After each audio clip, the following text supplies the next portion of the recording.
everybody, this is Walter, back again with another review for you. This time I'm doing the Avatar EMK 25 mini keyboard controller. And this thing is pretty neat. Right off the bat, you get 25 keys.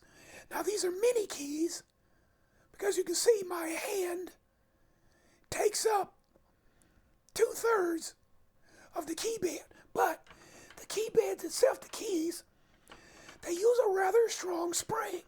So you get a nice solid action off of the keys, which is great. You get a nice solid action.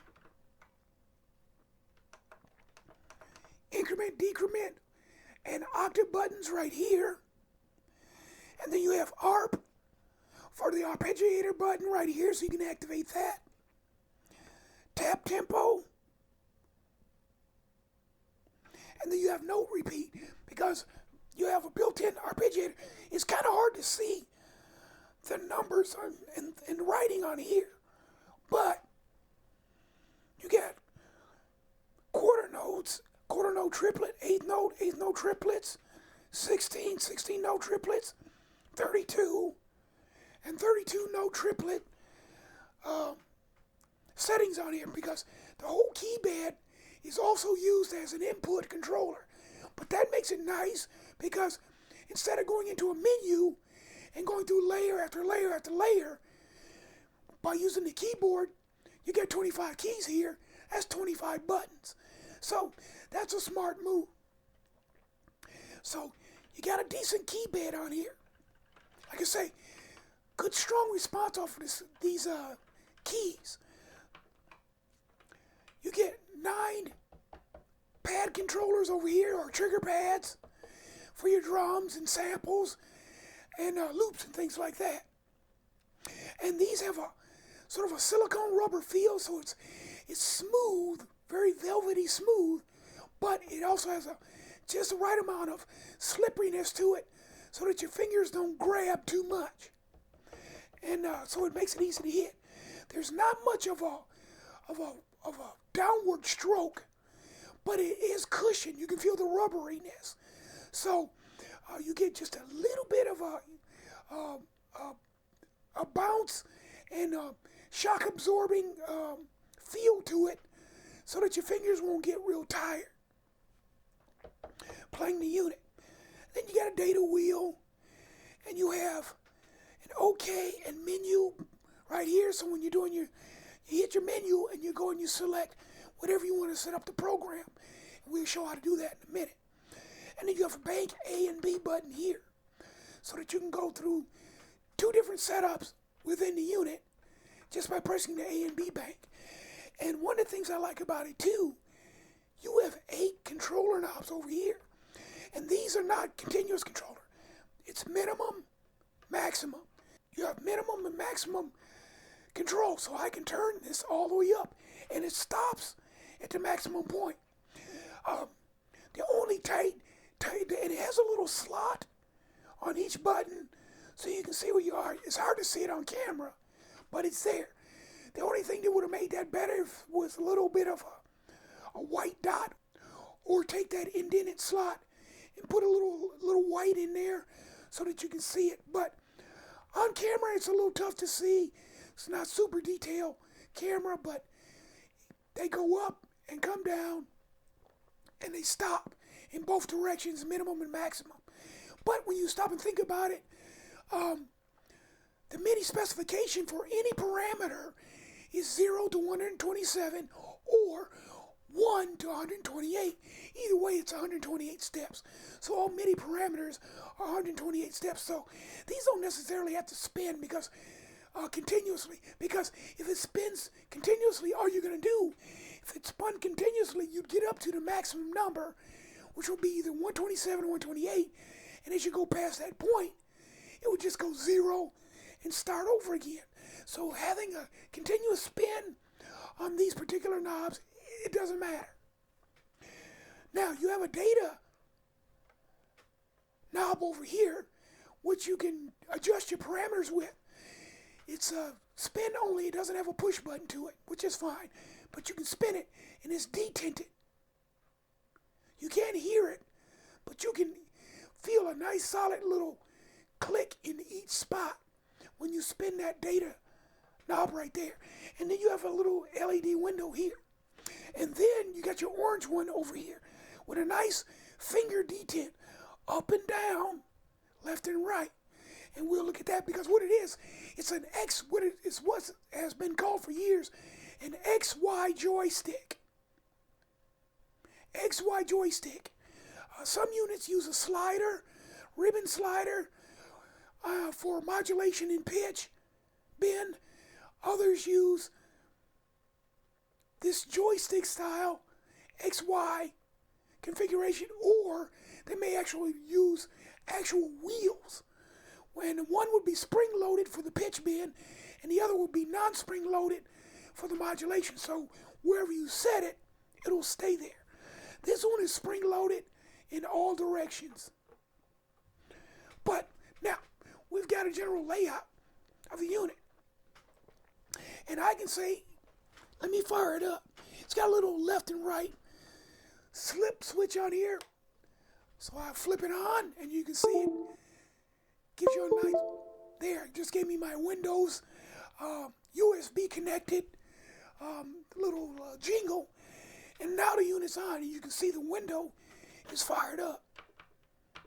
And the thing about it is, when I hit a note on the keyboard, it shows the note number of the key.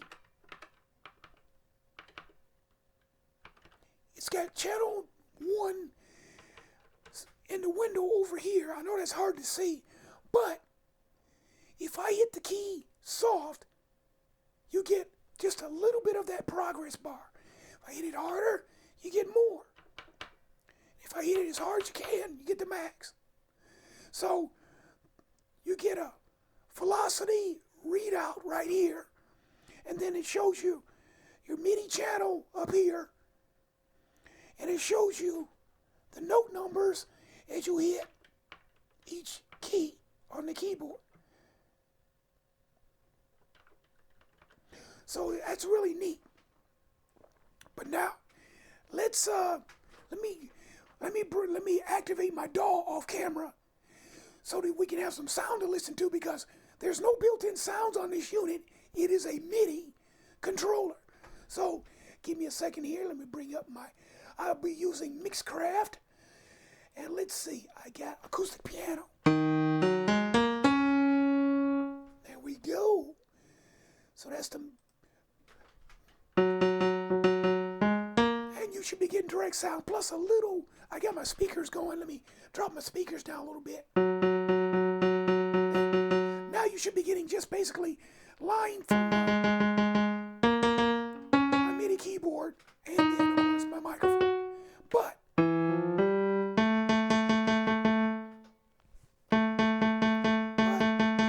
that's note number 57. I like the fact that this gives you MIDI note numbers. It's nice to have key numbers, the actual music, E flat, C, and all that. But I think it's more important for programming purposes that you can actually see the MIDI note number. Now, let me bring up a drum. Let me switch off to the drums for a minute, because for me, if you're going to have the pads over there, and doggone it, let's have some having the MIDI note numbers. There we go. It's very important. Now, I got my drums going. I'm going to give myself just a little speaker volume so I can hear it. All right. So, I'm on a MIDI, I'm on a drum patch in my software. Let's try the octave button. There we go. Let's take it up. That's tom-toms. Going up.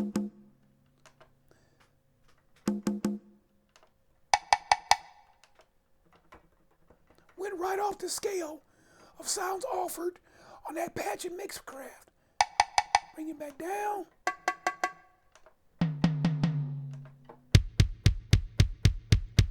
go. Back down there where the bass is. Kick drum. And over here,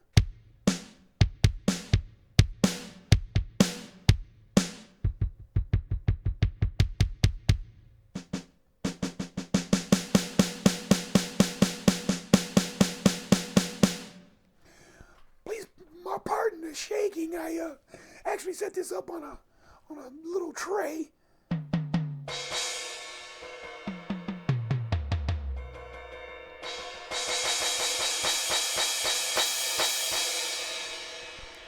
Have a nice feel to them.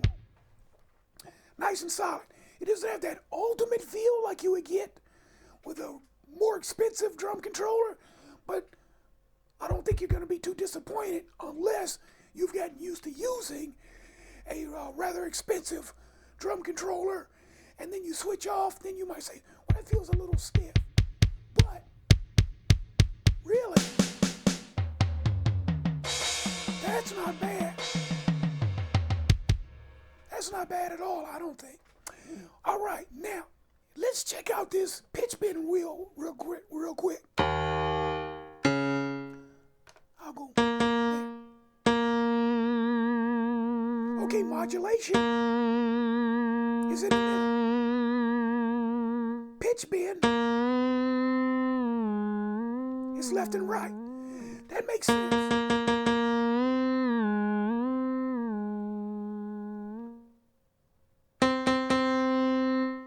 The pitch bend, if you'll notice over here in the window,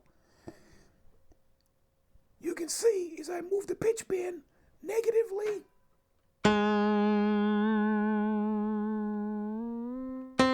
positive, it shows up in the window over here. So you get nice little feedback off of that little display window. But that's the way for literally decades Roland professional keyboards have been set up. They just use a little stick. And some of the other keyboard companies, Korg has some units like that. I think Yamaha has a few like that as well. They use a combination pitch bend mod wheel. Only difference is they give you a lever. They usually give you a lever. For me, with a MIDI controller, if it's got pads, that's the first thing I'm interested in, because if I'm going to tweak, I have a tendency, if I'm going to tweak like reverb and pan and all that stuff, I have a tendency not to use the knobs on the controller and actually just use the software.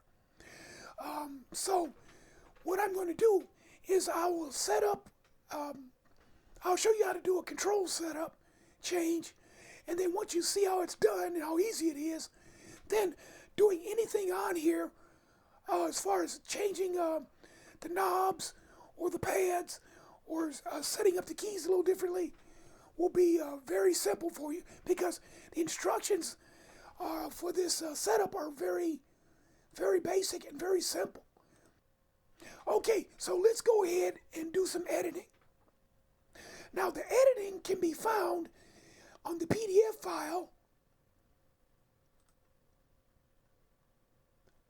on page 7. If you want to modify the pad parameters, it's page 7 of the Avatar EMK 25 owner's manual. There's a PDF file that you can download from Avatar for that. But so the instructions simply say hit your menu button. Now it's hard to see from here, but what it's got up on it, which is, it's small writing, but it's very clean. I've got the option to choose my pad. So there's pad number 1. So now all I have to do is figure out, what do I want to do? And I can use my octave buttons right here to move up and down. It's kind of hard to see on camera, but MIDI channel 10, no, we don't want that. We're going to do MIDI note. Now if I want to switch from MIDI note, I can go CC,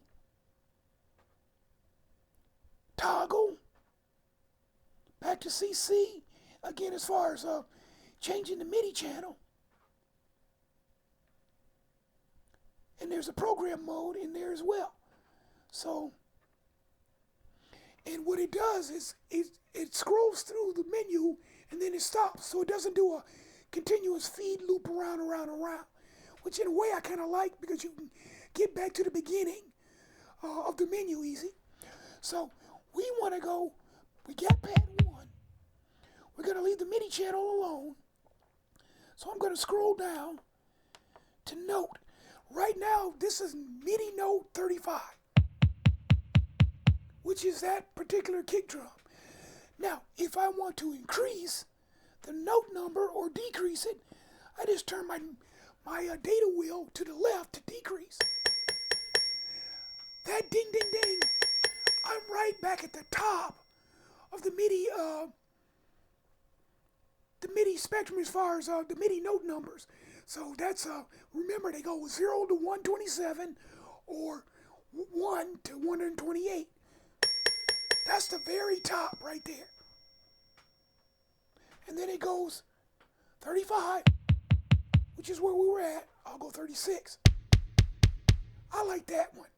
Because if I go 37, that's a side stick, a rim shot. 36. Yeah, I want 36. A little bit more animated. Now, I wonder, can I move to the next pad and edit right away?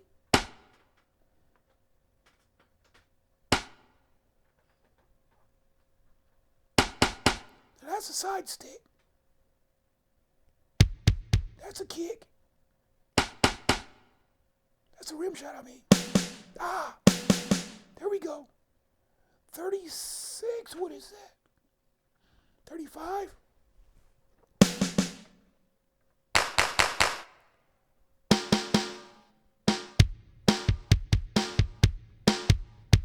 I like that animated drum. And the thing about it is, ladies and gentlemen, I switched pads. We started here, then I went over here. I'll move it back one. That's the hand clap. It's letting me edit the pads just in the mode. A lot of units, because I did a review for another one of these units. Every pad that you set up, you had to hit the enter key to lock it in. This is letting me, I like that clap. I think I'm gonna leave that clap. But now that's pad number 7. I'm sorry, that's pad number 4. Let's change that.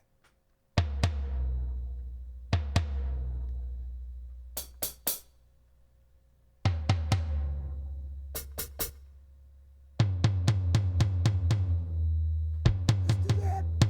We'll do tom-toms. All right, we got a kick, snare, clap. We'll just make these 3 our tom-toms. There's the top one. Let's see. That says 45, so. Okay, that's the same one. So that's the top. We'll go backwards.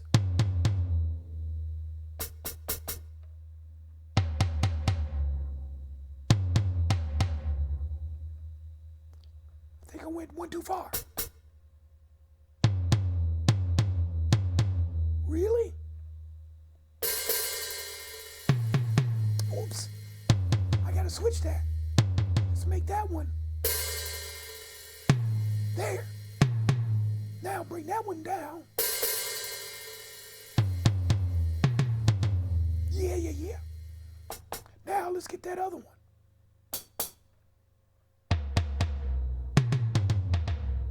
There we go. So now, we've got those set. I need a hi-hat. Now, I'm going to use my MIDI drum map just to find the hi-hats. According to my chart, let's see. A close hi-hat is 42.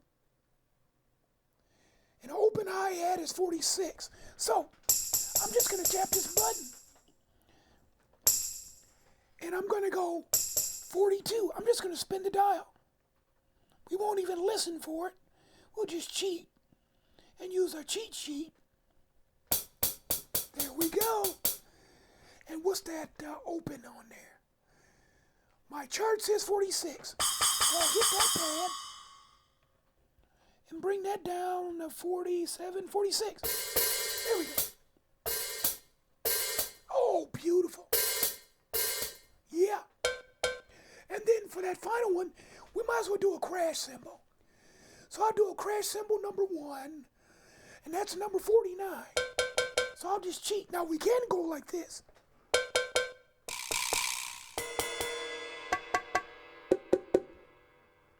That's going too high.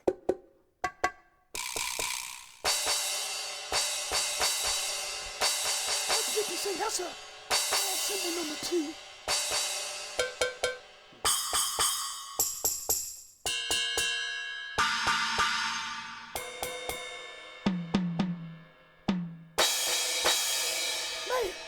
We can do that. So,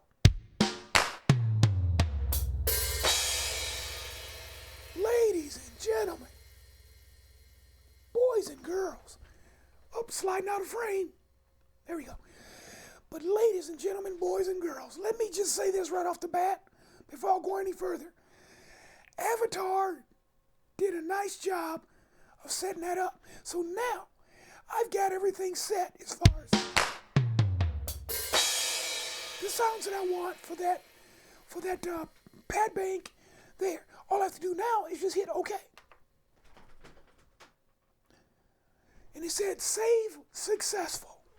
So now I can drop out of the menu just by hitting the menu button off.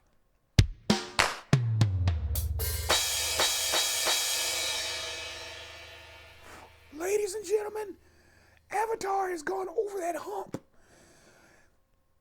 And what they did, and what I mean by that is they made it possible to set up all these pads. You can just hear them and set them up. Because you saw me when I did the top row up here. I just spun the dial and listened as we went along to the sounds. Or you can just pull out a drum map from your DAW software. Or you may have a VST. Maybe you got like Drumulator or Steve Slate drum software.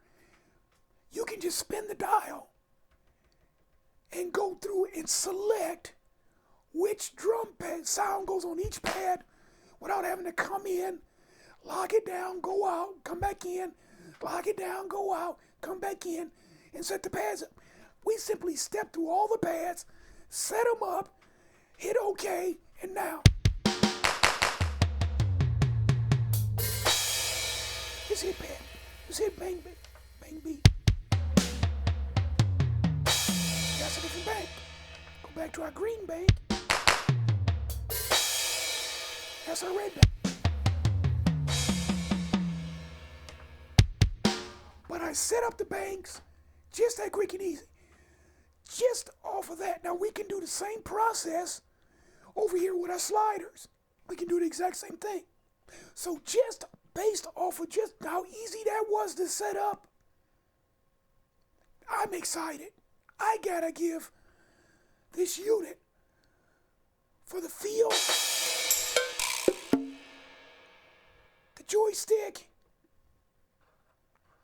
8 controller pads, and then you get the arpeggiator, which you haven't even looked at, and the ease of setting up the edit mode without having to use any software. And the thing about it is, we can hear everything as we go through. I gotta give this Avatar 5 stars. Just got to. Because when you can edit from the front panel that easy and hear every sound as you go, because I'm sure, now unless you're new to setting up a MIDI controller, as soon as you enter software mode, it shuts out your DAW software so you can't use it. I was able to bring up my Mixcraft. It's off camera, you don't see it on the screen, but I was able to bring up my Mixcraft, have it in the background, have it open, and edit all of these pads on here and do them all at once. As far as, in a simple sequence, just go down the line and set them up. Once I got them all set up, using that data wheel, boom, I'm set, I'm done. And it matched my General MIDI drum map sheet, so I could actually go number for number and do it that way if I want to do it numerically. And I use my eyes, because some people might be a little more visually oriented, whereas they may not, or whereas other people may be a little bit more sound oriented and just set it up by way of sound. But you can do that both ways with this unit without having to go into the software to set it up. Do it all from the front panel. Nice. Nice. Avatar did a nice job on this. I give it 5 stars. It just works nice. Check one out. I think you'll be delightfully surprised, especially with the editing features that are built right into the unit with that cool little LED display. See you next time.